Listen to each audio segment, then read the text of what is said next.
Hello guys, कैसे हो आप सब। आई होप कि आप अच्छे होंगे।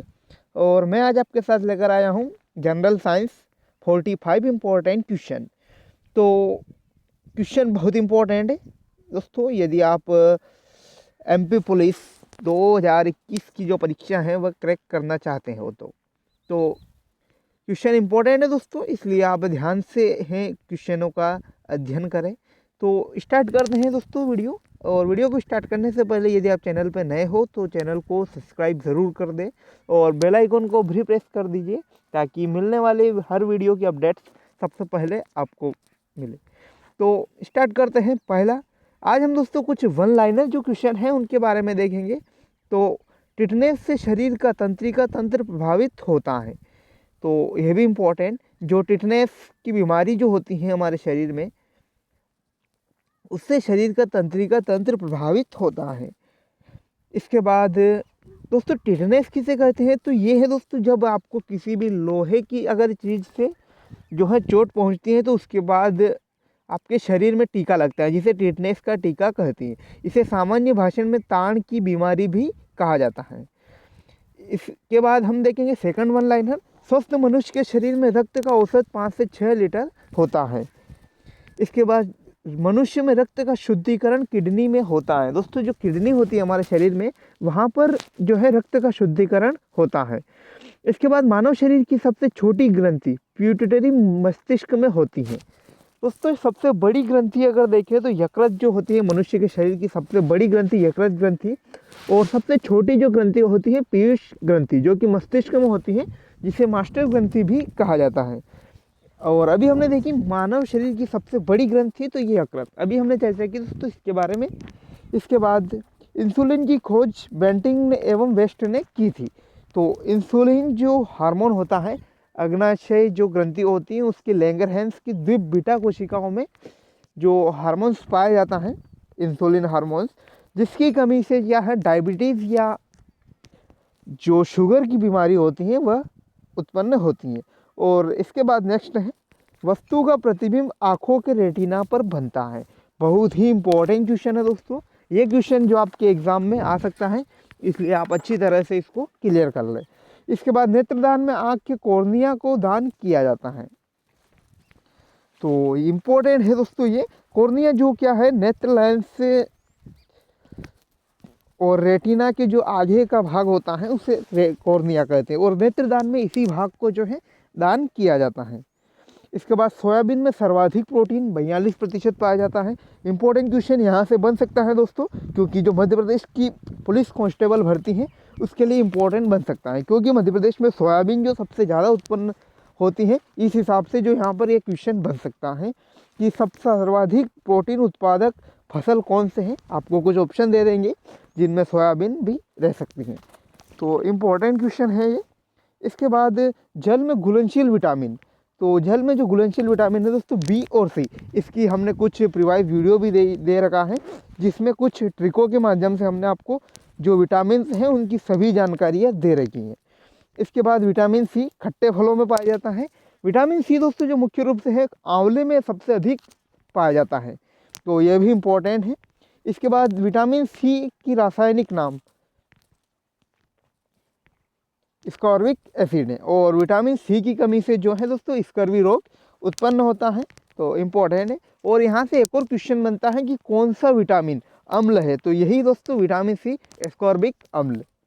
ठीक, नेक्स्ट क्वेश्चन, जीव विज्ञान के जनक को कहा जाता है, तो अरस्तु है दोस्तों। अरस्तु को जो जीव विज्ञान के जनक के तौर पर जाना जाता है। और जीव विज्ञान शब्द का प्रयोग सबसे पहले किसने किया, तो लेमार्क और ट्रेविरेसन। दोस्तों यहाँ पर जो लेमार्क जो व्यक्ति हैं उनका नाम बहुत इंपॉर्टेंट है, इसलिए आप ध्यान रखिए। इसके बाद वनस्पति विज्ञान के जनक किसे कहा जाता है, तो थियोफ्रैक्टस, ये भी इम्पोर्टेंट है।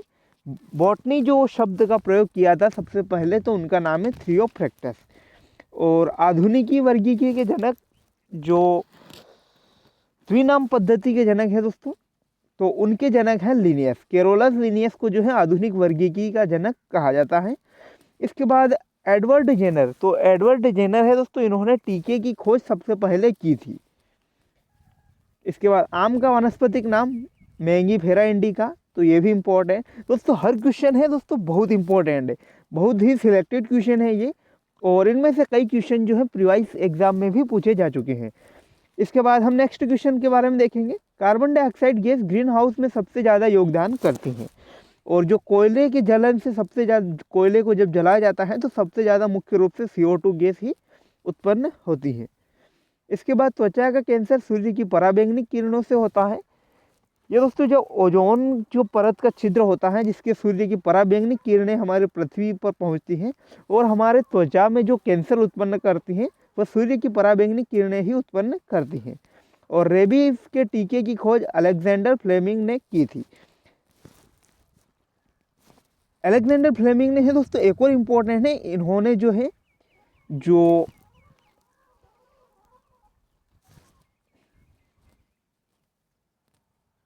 नेक्स्ट क्वेश्चन है हमारा, विद्युत बल्ब के अंदर ऑर्गन गैस भरी जाती है। तो इम्पोर्टेंट क्वेश्चन बनता है दोस्तों, ऑर्गन गैस जो कि उत्कृष्ट गैस के तौर पर या फिर जो शून्य समूह के तत्व हैं उसमें श्रेणी में शामिल की गई। विद्युत बल्ब में मुख्य रूप से आर्गन गैस भरी जाती है। ये दोस्तों सिलेक्टेड क्वेश्चन है, और ये क्वेश्चन है प्रीवाइस एग्जाम में पूछा जा चुका है कि विद्युत बल्ब में कौन सी गैस भरी जाती है। तो ऑर्गन गैस यहाँ पर आंसर होगा।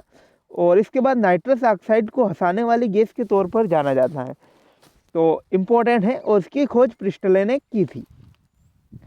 इसके बाद सर्वप्रथम आवर्त सारणी का निर्माण रशियन वैज्ञानिक मेंडलीव ने किया था। दोस्तों जो मेंडलीव की आवर्त सारणी है वह सबसे पहले निर्माण की गई थी, और यह सारणी जो है कुछ दोषों के कारण इसको उपयोग में नहीं ली जाती है, और जो आधुनिक आवर्त सारणी है वह मोसले द्वारा प्रतिपादित की गई थी। इसके बाद विद्युत धारा को जो है एम्पियर में मापा जाता है, और इसको जो सिंबल है इसको A से डिनोट किया जाता है। इसके बाद डायनेमो उपकरण द्वारा यांत्रिक ऊर्जा को विद्युत ऊर्जा में रूपांतरित किया जाता है। ये भी इम्पोर्टेंट है दोस्तों, यांत्रिक ऊर्जा को विद्युत ऊर्जा में डायनेमो जो उपकरण है उसको परिवर्तित किया जाता है। इसके बाद मोमबत्ती रासायनिक ऊर्जा को प्रकाश एवं ऊष्मा ऊर्जा में रूपांतरित करती हैं। इसके बाद प्रकाश वर्ष की दूरी मापने में इकाई होती है, और दूरी मापने की सबसे बड़ी इकाई पार्सेक है। ये क्वेश्चन दोस्तों बहुत इंपॉर्टेंट है, और डिप्लोमा द एनिमल हस्बेंड्री जो एंट्रेंस एग्जाम हुई थी 2019, तो उसमें जो है ये क्वेश्चन पूछा गया था, तो इसलिए क्वेश्चन फिर भी आने का चांस है, बहुत इंपॉर्टेंट क्वेश्चन है ये। इसके बाद नेक्स्ट क्वेश्चन, साधारण नमक। साधारण नमक यानी सोडियम क्लोराइड NaCl खाने एवं अचार के परीक्षण में उपयोग होता है। तो साधारण नमक को जो है NaCl यानी सोडियम क्लोराइड के नाम से भी जाना जाता है। इसके बाद हीरा एवं ग्रेफाइट कार्बन के 2 अप्रूव हैं। इसके बाद तीसरा जो अप्रूव है दोस्तों अभी हाल ही में ज्ञात हुआ, तो उसका नाम है फ्लोरीन। तो तीनों ही बहुत इंपॉर्टेंट। हीरा विद्युत का कुचालक होता है, जबकि ग्रेफाइट विद्युत का सुचालक होता है। ठीक है दोस्तों, और हीरा जो होता है अभी तक वर्तमान में जो ज्ञात तत्व है सबसे कठोर पदार्थ के तौर पर भी हीरे को जाना जाता है। इसके बाद LPG में ब्यूटेन एवं प्रोपेन का मिश्रण होता है, ये भी इम्पोर्टेंट। और LPG में तेज गंध उसमें मिले सल्फर के यौगिक यानी मिथाइल मरकैप्टन से होती है। दोस्तों जो LPG होती है मुख्य रूप से गंधहीन गैस होती है, और इसके रिसाव का पता लगाने के लिए मुख्य रूप से इसमें कुछ मात्रा में मिथाइल मरकैप्टन जो गैस है वो मिलाए दी जाती है। इसके बाद चांदी एवं तांबा विद्युत के सर्वश्रेष्ठ सुचालक है। चांदी है दोस्तों सबसे ज़्यादा सुचालक मानी जाती है, और टाइटेनियम को रणनीतिक धातु कहा जाता है, क्योंकि इससे जो है दोस्तों जो उपकरण होते हैं युद्ध क्षेत्र में बनाए जाने वाले उपकरण हैं वह बनाए जाते हैं, और सबसे कठोर धातु के तौर पर भी इसका कठोर धातु या मजबूत धातु के तौर पर भी इसको जाना जाता है। इसके बाद सिल्वर आयोडाइड कृत्रिम वर्षा करने में प्रयोग की जाती है, ये भी इम्पोर्टेंट। और मतदाताओं की उंगली की निशान के लिए सिल्वर नाइट्रेट लगाया जाता है। दोस्तों जब आप मतदान करने जाते हो तो जो आपकी उंगलियों पर निशान लगाया जाता है तो वह है सिल्वर नाइट्रेट, तो इम्पोर्टेंट। इसके बाद तड़ी चालक का आविष्कार बेंजामिन फ्रैंकलिन ने किया था, तो बेंजामिन फ्रैंकलिन यहाँ से इम्पोर्टेंट बनता है। इसके बाद शुष्क बर्फ को ठोस कार्बन डाइऑक्साइड के नाम से भी जाना जाता है। प्लेटिनियम को स्वर्ण सोना कहा जाता है, इम्पोर्टेंट। क्लोरीन गैस फूलों का रंग उड़ा देती है, तो ये भी इम्पोर्टेंट होता है। बुध और शुक्र के एक भी उपग्रह नहीं है। ये दोस्तों आपके जो फिजिक्स यानी है तो विज्ञान का ही इम्पोर्टेंट क्वेश्चन है, बहुत इंपॉर्टेंट क्वेश्चन। यहाँ पर दोस्तों हम शुक्र के बारे में जाने तो शुक्र को भोर या सायं का तारा भी कहा जाता है। शुक्र एक तौर पर दोस्तों पृथ्वी के सबसे नज़दीक स्थित ग्रह भी है और इनका कोई भी उपग्रह नहीं है। बुध सूर्य के सबसे नज़दीक उपग्रह है और शनि के सर्वाधिक उपग्रह है। और आज का लास्ट क्वेश्चन, मनुष्य का रक्त बैंक प्लीहा को कहा जाता है। तो कैसा लगा दोस्तों वीडियो आपको? वीडियो अगर अच्छा लगा हो तो वीडियो को लाइक कर दे, कमेंट कर दे, शेयर कर दे। Thanks for watching. मिलते हैं ऐसी ही नई अपडेट्स के साथ।